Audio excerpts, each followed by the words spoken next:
Sue, do you have time for one more question? Yeah. Yeah.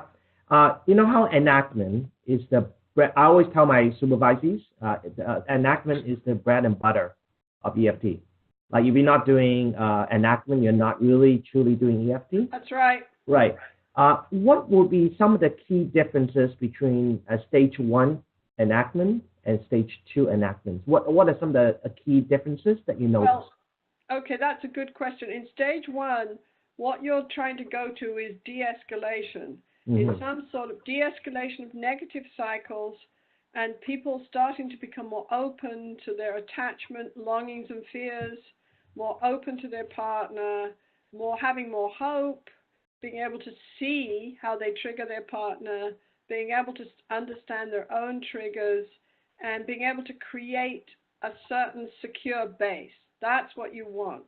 Mm-hmm. So when you do enactments, that's really the focus.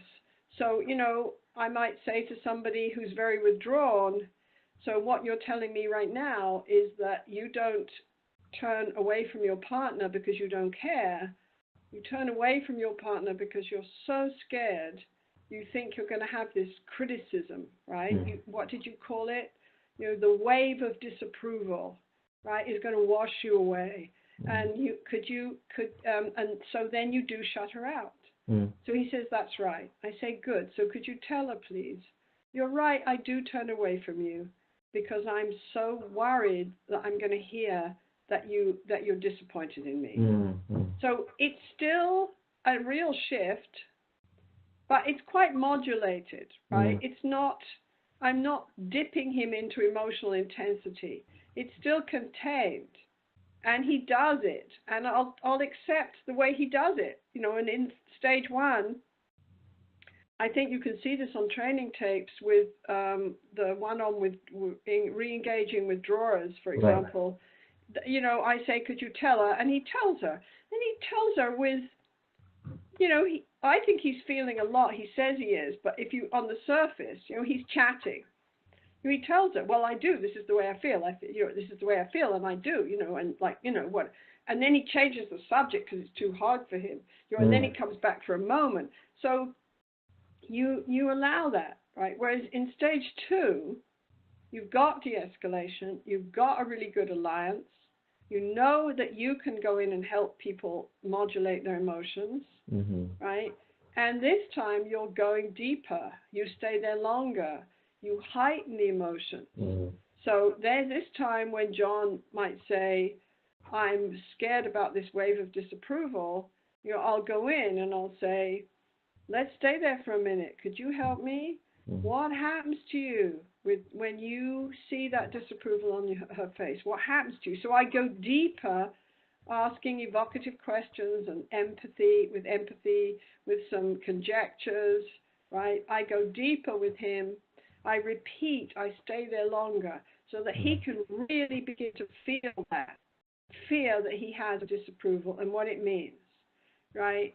And you know, he might say something like, I feel in that moment, it's like I feel totally empty. I'm nothing. You know, if I can't get her love, then it means, what does it mean, John? It means I'm terrible. I don't deserve love. I'm alone forever.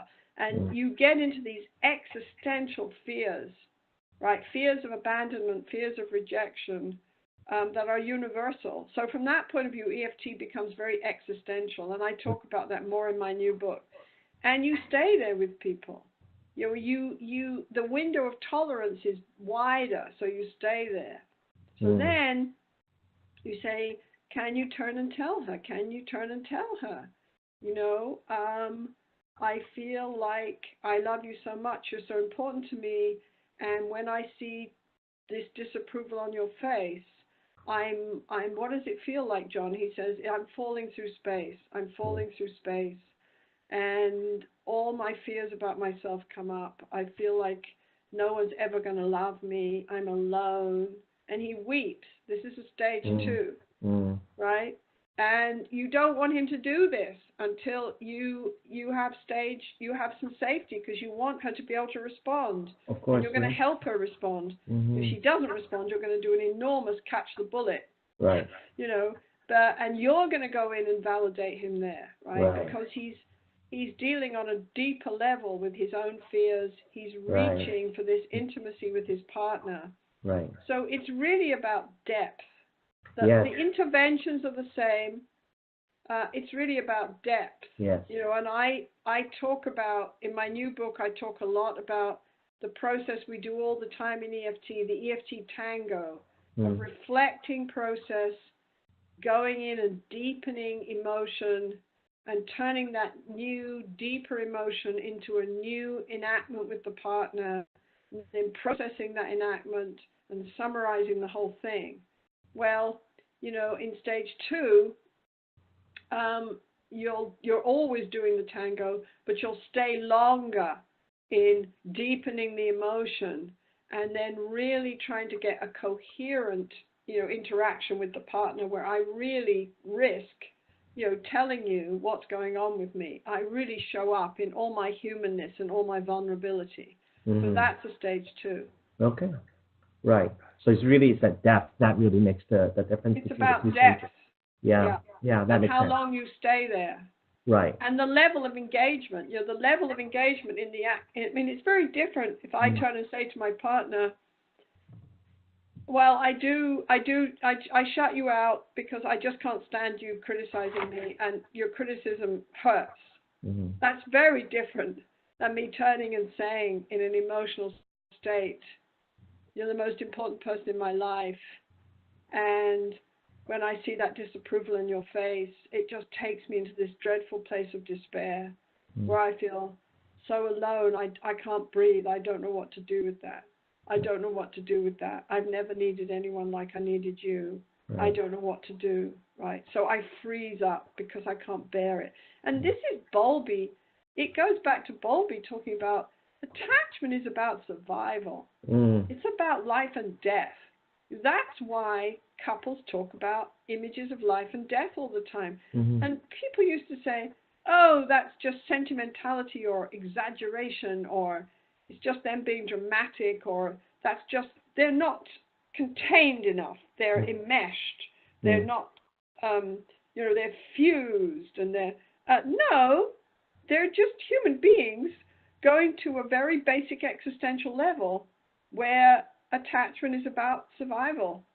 You know, it's, Bowlby said attachment goes from the cradle to the grave. You know, it's, the child knows that if the child cries and no one comes, they die. That is a biological fact, right? And we're starting to understand with things like the ACEs study. Don't know if you know of that huge study in the States, Ferretti. He looked at how negative events in your childhood set you up for mental illness through your whole life, right? And it's ACES. And when we're starting to understand that, you know, these are profound existential realities.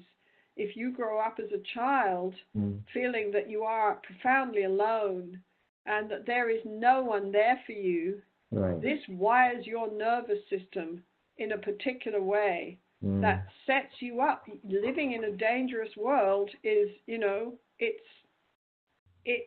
there's a cost to it. There's a huge physical, emotional, mental cost to it. We're talking about something quite concrete here.